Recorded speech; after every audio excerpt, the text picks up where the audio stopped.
Good morning, Supervisors. I would like to make you aware that as part of their strategic policy, Scientology is actively attempting to control local politicians, law enforcement, and the media, particularly at the international headquarters in Mr. Stone's district. From their policy, the vital targets on which they must invest most of their time is to take control or allegiance of the heads or proprietors of all news media and take control or allegiance of key political figures. Recently, to celebrate the life of Ida Camburn, an activist who lost her son to the cult, we had a protest at Gold Base with participants in great costumes coming from as far as Las Vegas, Los Angeles, San Diego, and the Bay Area.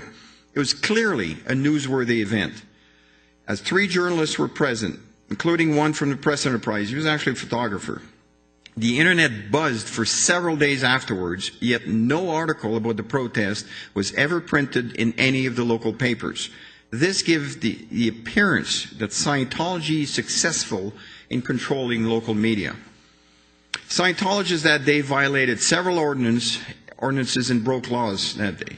They intentionally sprayed water on protesters, which created a dangerous, slippy road condition for all drivers passing by.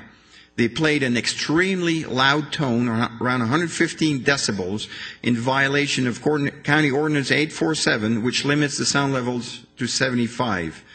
In one instance, they drove recklessly towards protesters. I called 911 3 times, and the sheriff deputies did not come in response to my calls the entire time we were there.